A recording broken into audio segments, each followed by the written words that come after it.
Welcome back to the deep dive. Today we're really immersing ourselves in the architecture of cloud and distributed computing, specifically how architects leverage these massive infrastructure services. Yeah, and it's all about building systems that don't just tolerate failure, they almost expect it, right? Exactly. It really changes how you think about design from the ground up. It does. You can't assume things will just work anymore. You have to design around the idea that components will fail, often at the worst possible moment. Which brings us to that classic, maybe slightly terrifying quote from Leslie Lamport. Oh, the famous one. A distributed system is one in which the failure of a computer you didn't even know existed can render your own computer unusable. That really nails it, doesn't it? It's like the architect's mantra for the cloud. It forces you to be completely committed to resilience. No other way. So before we dive deep into those resilience patterns, maybe let's just quickly set the stage. What do we mean by the cloud here? Good idea. So we're focusing on those core characteristics: resources available on demand, elasticity, that ability to grow or shrink capacity automatically. Self-provisioning, and the big one, pay only for what you use. Right. And for this discussion, we're mostly looking at infrastructure as a service, IaaS, specifically public clouds. Why that focus?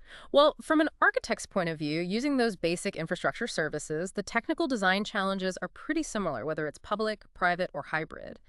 The differences are often more about management or policy. Okay, got it. So let's unpack this. To really grasp the failure aspect, we have to talk about the physical scale first. It's not just a few servers, is it? Oh, far from it. Think data centers with tens of thousands of devices, often, closer to 100,000 than 50,000. Wow. And what's really interesting is the physical limit isn't usually space. It's more basic physics. How much electrical power can you actually draw? And how do you dissipate the incredible amount of heat all that gear generates? That kind of scale immediately makes you think about redundancy, spreading things out geographically. Which leads to regions, right? Correct. A cloud region serves two main purposes. It's logical. Putting services physically closer to users reduces network delay. Makes sense. But it's also physical, often driven by regulations, like GDPR needing data to stay within certain borders, for example. And then within those regions, providers drill down further into availability zones, AZs. What's the thinking behind AZs? So availability zones are groups of data centers, but they're physically separate within a region. They often have different power sources, different network providers. Oh, okay. The whole point is to make the probability of two AZs failing at the exact same time extremely low. That's your fundamental building block for keeping applications up and running. So this infrastructure is massive, it's designed for failure, it's spread out globally. How do I actually grab my slice of it? Say, a new virtual machine, a VM. That's where the management gateway comes in. Think of it as your main control panel for all your cloud stuff. Right. When you ask for a new VM, you have to give it 3 key pieces of information: which region you want it in, the instance type, basically how much CPU and memory you need, and the ID of the specific VM image you want to run. So the management gateway is like the resource allocator. It finds the spot for my VM. Exactly.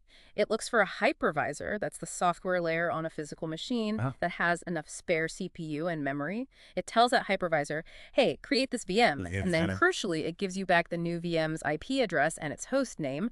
And just as importantly, it adds that info straight into the cloud's DNS system so it's immediately findable. Okay, so now we've got our little VM running in this giant system. And this is where it gets, as you said, really interesting. Confronting the reality that failure isn't an if, it's a when. Constantly. It's happening all the time. Amazon, for instance, has shared numbers.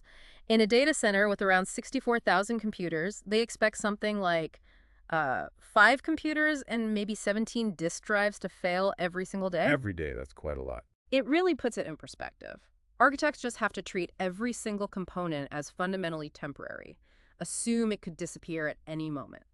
Okay, so one common tactic for dealing with this, availability-wise, is using timeouts. If I don't hear back in, say, 5 seconds, I assume it failed. But the sources highlight a big problem with that. Yeah, timeouts are, well, they're incredibly blunt tools. They just can't tell you why you didn't get a response. Was it a complete crash, a broken network link, Or was the server just a bit slow and missed the deadline by So milliseconds? you get false positives. You think something's broken when it's just momentarily overloaded, Exactly. And if your system is designed to react to a timeout by doing something expensive, like spinning up a whole new VM. which takes time and resources. Precisely. Starting a new VM isn't instant, it can take minutes. So you can't really tune your system to trigger that kind of recovery on just one single missed response. It's too risky, too costly. So what do designers do? Often, they'll set things up to only react after multiple missed responses over a longer period. You have to be more forgiving, especially if you're communicating over slower or less reliable networks, like, across the internet or over cellular links. Otherwise, you just end up in these expensive, unnecessary recovery cycles. Right. And even when things aren't outright failing, there's this other sneaky problem, long tail latency. Can you unpack that a bit? Sure. Long-tail latency is about the distribution of response times. Imagine you measure the time it takes to launch, say, 1,000 VM instances. Right. Most might launch quickly. The peak might be 22 seconds, the median maybe 23 seconds. But the average time might be higher, say 28 seconds. And then you look at the tail end, the 95th percentile, that could jump way up to maybe 57 seconds. So a small percentage, like 5%, are taking way, way longer, 2, 5, maybe even 10 times longer than most. Exactly. And that can kill user experience. The frustrating part is often the cause isn't even in your application code. It might be congestion elsewhere in the system, like the hypervisor being busy, something totally outside your direct control. So if you can't fix the root cause, you have to architect around the symptom. You got it. Two main tactics here. First one is called hedged requests. Hedged, what does that mean? It means you actually make more requests than you strictly need. Say you need 10 responses from a microservice. You might actually fire off 11 requests simultaneously. Okay, why? Because you take the first 10 that come back quickly and you simply cancel or ignore the slowest one. Ah, I see. But wait, doesn't that automatically mean you're using more network bandwidth, more resources? You're deliberately over-requesting. It absolutely does. That's the trade-off. You're sacrificing some efficiency, some cost to gain predictable, low latency.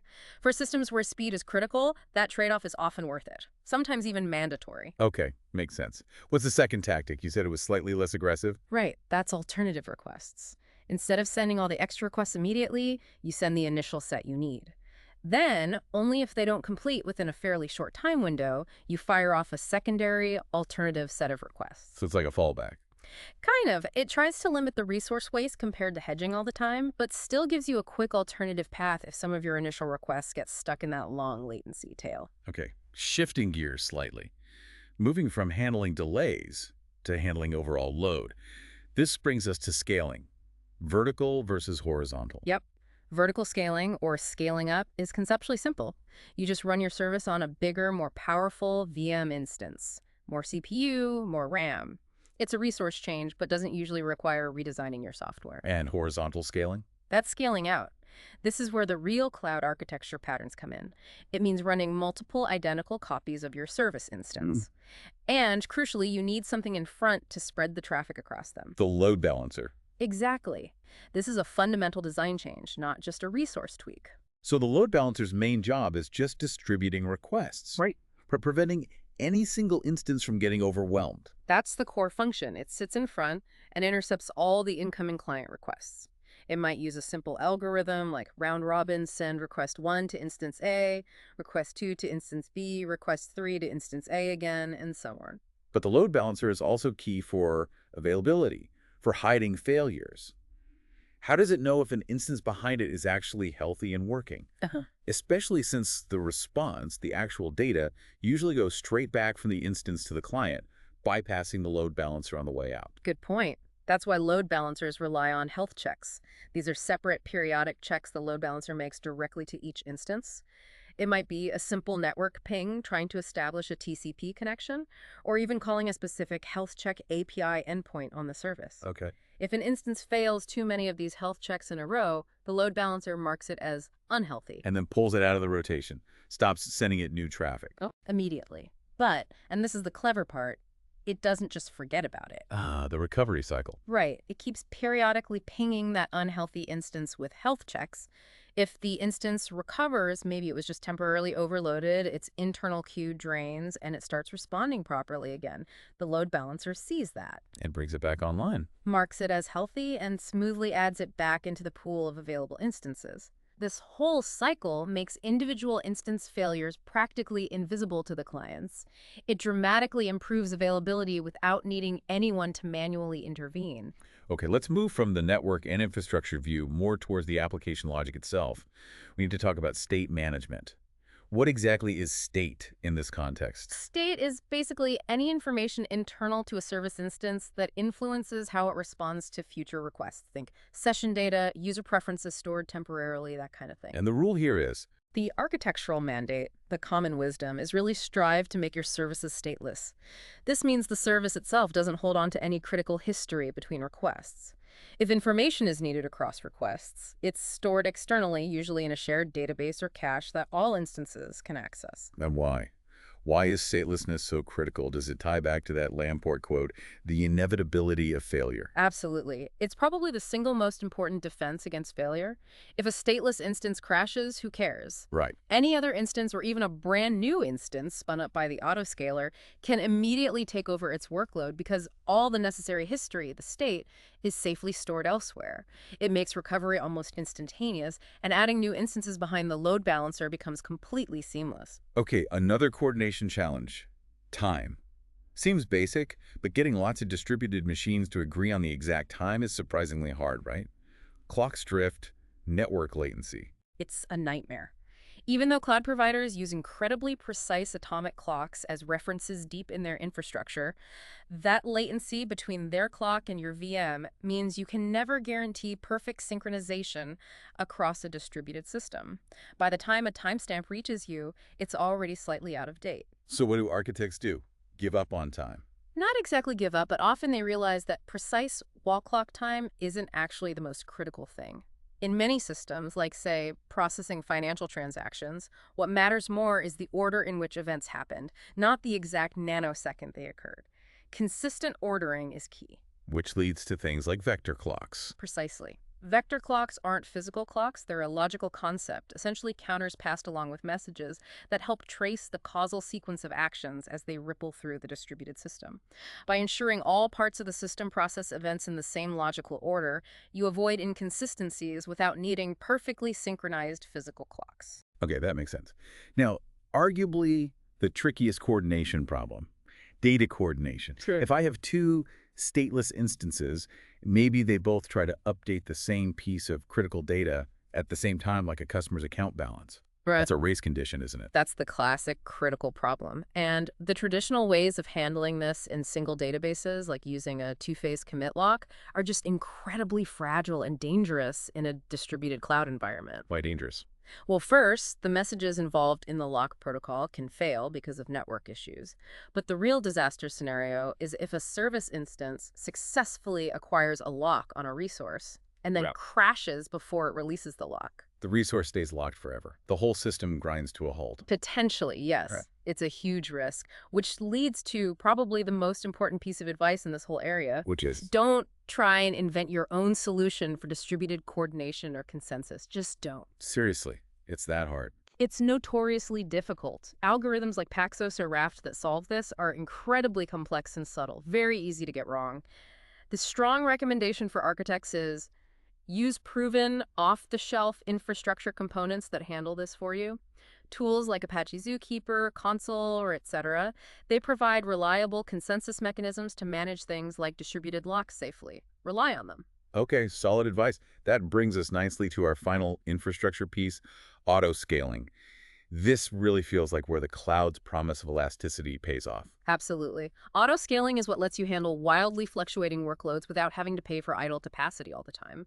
You automatically add instances when load spikes, and you automatically remove them when demand drops. It's all about efficiency and cost savings. So when we're autoscaling VMs, there's an autoscaler component monitoring things and talking to the load balancer. Yeah. What kind of rules do architects typically set up? You set rules based on utilization metrics measured over time. A common one is CPU utilization. If the average CPU across all instances stays above, say, 80% for 5 minutes straight, then launch one new VM. Makes sense. What else? You can also set rules based on network I/O, maybe queue lengths, or even just time-based schedules if you know you always get busy at 9 a.m. on Mondays. And crucially, you set minimum and maximum instance counts to keep things within sensible bounds. And when traffic drops and the autoscaler decides to remove an instance to save money, you can't just like pull the plug instantly, right? No, that would be bad. You need a graceful shutdown. The process is often called draining the instance. Draining. Yeah. First, the autoscaler tells the load balancer, hey, stop sending any re-requests to this specific VM. Then it signals the VM itself to finish processing any requests it already has in its queue, and then shut down cleanly. So you don't abruptly cut off users who are in the middle of something. Exactly. Skipping the draining step is a common way to cause errors and frustrate users. It's essential. And quickly, how does this differ for containers? Yeah. Is it the same idea? Similar concept, but with an extra layer. With containers, it's often a two-level decision. First, does the overall workload need another container instance? Second, if yes, is there enough space on an existing VM to run that new container? Only if the answer to the second question is no, does the system then go and provision a whole new underlying VM. So it tries to pack containers efficiently onto existing VMs first. Right. But architects need to be a bit careful here. If your container scaling logic gets too tightly coupled with the specific mechanisms of your cloud provider's VM scaling, you might accidentally create a strong dependency, making it harder to move later. Vendor lock-in risk. Good point. Okay, we've covered a ton of ground here. Yeah. If we had to boil it down, what are the maybe top 3 architectural lessons for someone building systems in the cloud? Number 1, assume failure. Constantly, at every level. It will happen. Right. Number 2, design specifically for that long-tail latency. Don't just hope it won't happen. Use techniques like hedged or alternative requests proactively. Okay. And 3. Prioritize stateless services wherever possible. It makes scaling, recovery, everything so much easier. And alongside that, lean heavily on the infrastructure services. Load balancers, autoscalers, distributed coordination tools like Zookeeper or Console. Don't reinvent those wheels. Let the platform handle that complexity. Assume failure, design for latency, stay stateless, and use the tools. Got it. That's a fantastic summary. Yeah, that's the core of it. Okay, I want to leave you, our listener, with one final thought to chew on, tying a couple of these ideas together. We talked about the load balancer being an intermediary component. Now, usually adding intermediaries might help with things like modifiability, but they often add a bit of overhead, potentially hurting raw performance. True, intermediaries usually have some cost. But think about this. The load balancer's entire reason for existing is actually to increase performance, or at least availability, which feels like performance to the user. So how does the architecture of the load balancer manage to achieve both goals simultaneously? How does it provide that modifiability, adding and removing instances easily, and enhance overall system performance and resilience in this distributed, failure-prone environment? That's a great question. It really forces you to think about how those health checks, the stateless nature of the services behind it, and the routing logic all work together. Exactly. Something to ponder for your next system design. Thank you so much for joining us for this deep dive into cloud architecture. Been a pleasure. We'll see you next time on The Deep Dive.